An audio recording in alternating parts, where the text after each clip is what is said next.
Welcome to Stuff and Whiskey. I'm Josh. And I'm Erin. And today we're talking about whether or not we, and maybe you, should be considering what good bourbon prices actually are.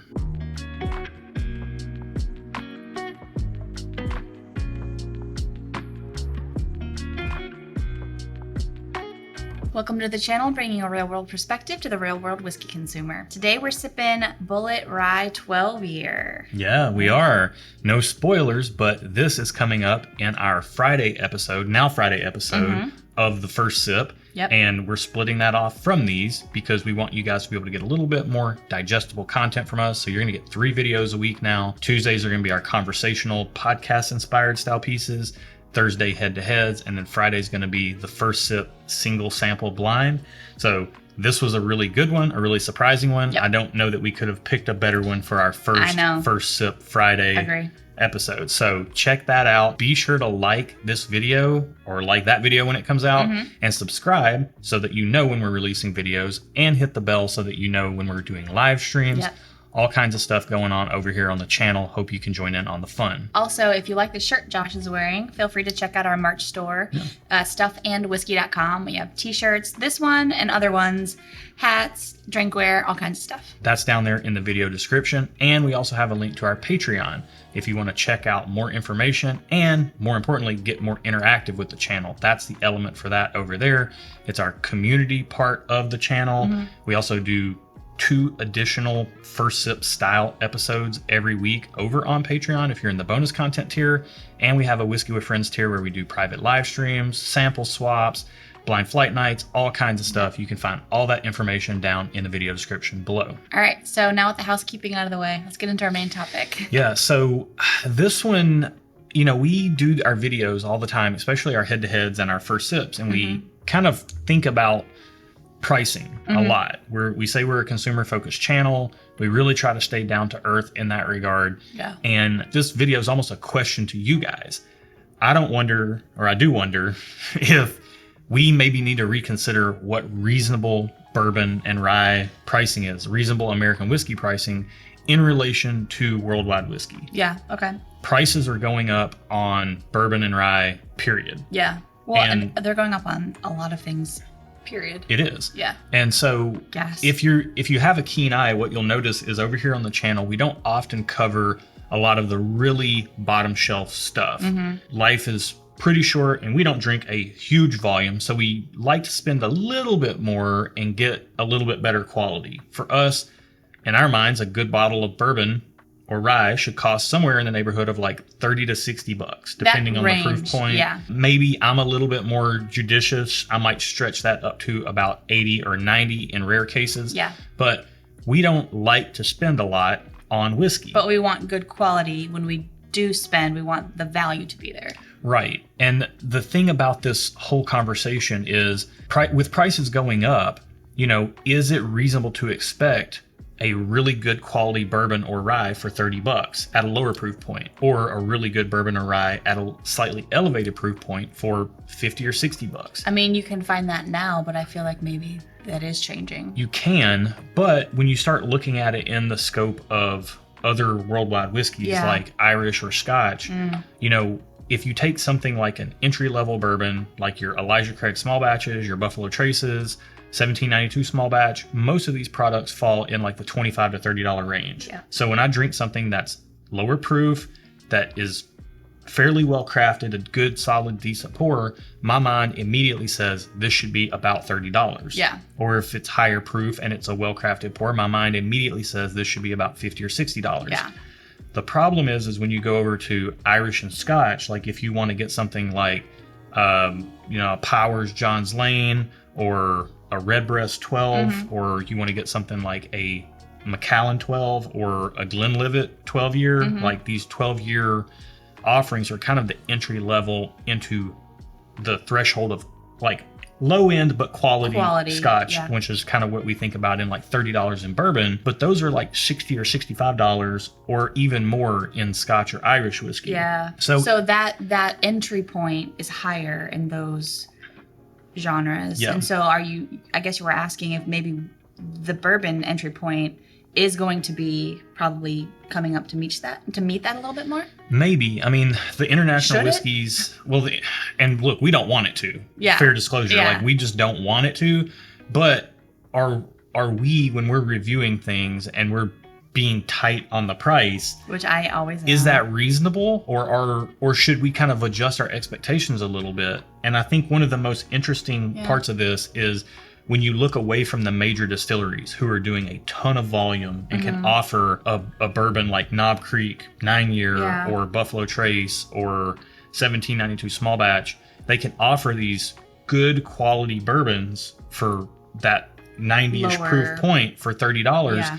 You get outside of that scope and you start going into some of the craft distilleries, and most of those and newer distilleries, they're having to charge more money because the price of the glass is included, right. and they're not able to produce as much volume. Right, and it honestly, their production and their cost as the whole in the end is a lot closer to the Irish and Scotch entry-level offerings for like what we consider to be a good quality entry-level port. That's an interesting conversation, yeah. So is it reasonable to think that the bigger distilleries, while they're raising prices, is it out of line? I mean, I feel like maybe my opinion, and we want you guys to comment on this below. Like, let us know what you think. This is the beginning of a conversation. Yeah, this is a conversation. We're just talking it out because we don't have the answers. But I feel like when you're getting something from like a big distillery, like a big box store, like you go to Costco, you're getting something for less money. So that when I get something from a bigger distillery, I kind of expect it to be less money than a craft distillery. Yeah.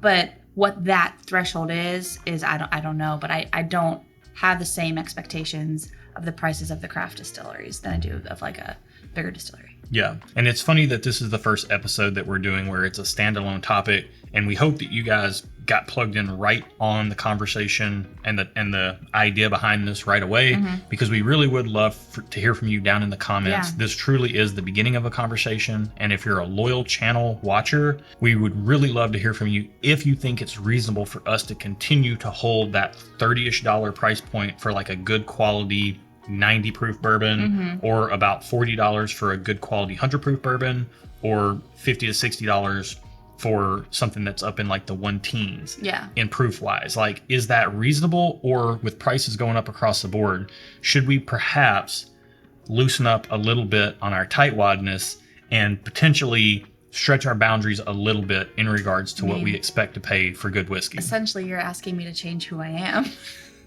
But honestly, you're the catalyst for this episode, because you're so fixed in not spending much more than $50 or $60, and that's becoming harder and harder as prices continue to go up. It is. So it's really forcing us to reconsider our expectations for what we would spend on a bottle of whiskey, and we want to get you guys involved in the conversation as well. So that's it on the main topic for this week, but we are going to get into some other stuff because we are stuff and whiskey. Yeah. You're still getting our other stuff on our Tuesday episodes, and this week it's actually going to be nothing.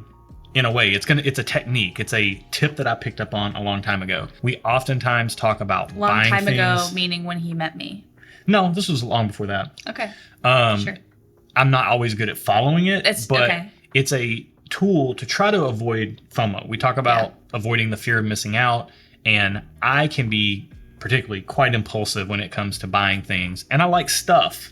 Yeah. I like stuff. You like stuff. I like stuff. But I can be impulsive too. I'm not a saint. Right. Let's be honest. But we really try to keep it in check. And a long time ago I heard, put something in your cart and then don't check out right away. Your online cart, rather. Yeah. Like if you're in person, it's a little different. But put something in your online cart and don't check out right away. Leave it there for the next day and then go back and see if the next day you still want it. And if you do, go ahead and buy it. Yeah. But what I found is that sometimes I feel so impulsive in the moment, and I get latched onto the idea of getting something.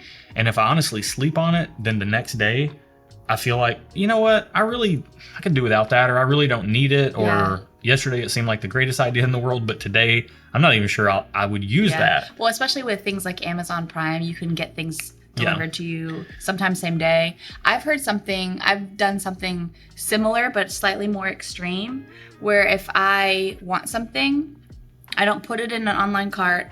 I write it down in like my notes app, and I give it 72 hours. It's like the 72-hour rule. Yeah. And if I don't go back to that notes app to look at it 3 days later, then I don't really need it. Like if I'm not thinking about it 3 days later, then it comes off my list. Yeah. I think that's a great idea as well.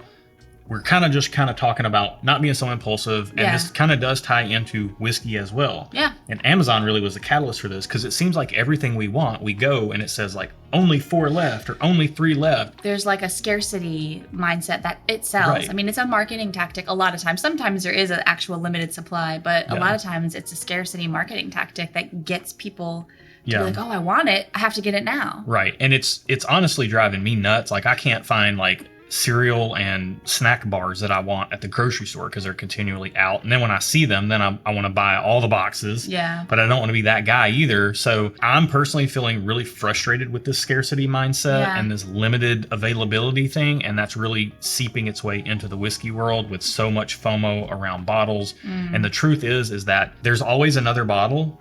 Like that helps me pass up bottles sometimes. Not great at this. But it can She's rolling also... her. But here's the thing. There's always another bottle. So if you can't get this bottle, there's going to be another bottle after it that you can get. Just wait for that next bottle. And if you miss out on the bottle that you get and you're really feeling the FOMO, the proof is in the concept. Like the fact that there is another bottle that you want coming up, the fact that you're always wanting more bottles, you're always wanting the next bottle and the next bottle and the next bottle is proof that if you don't get this bottle, there will still be a next bottle coming down the pipeline. There's a quote in a book I read like today, I think, or maybe it was yesterday, that desire is infinite. Yeah. You will always want something. If you get that thing, then you will want something the next else. thing. Yeah. So kind of to what Josh is saying, there will always be another bottle, and you will probably always want another bottle. There will be no bottle that you're like, okay, I'm done. I don't want anything else ever in the world. Yeah. So apply it to your bottles, apply it to your whatever you got in your Just Amazon shopping, cart right now. yeah. That's going to be it for this week. We'd love to hear what you think about this topic down in the comments below. And while you're down there, go ahead and check out the video description for a link to our email address. We always say be good to each other. And if you want to do some good, email us at stuffandwhiskey@gmail.com, because we use your viewership to raise awareness and drive fundraisers for mental health. We do these every October. We've got one coming up very soon, and we need bottle donations to help raise money and funds for To Write Love on Her Arms, an organization that's dedicated to providing hope and direct help for people in need that are reaching out for help, that are dealing with mental health. And last year, the community rallied around this effort and we raised $15,000. This year, we're trying to do even more than that, and you can be a part of that. So email us at stuffandwhiskey@gmail.com. I think that's it for this week. Till next week. Cheers. We're done by 5:25. 14. It's a Christmas miracle.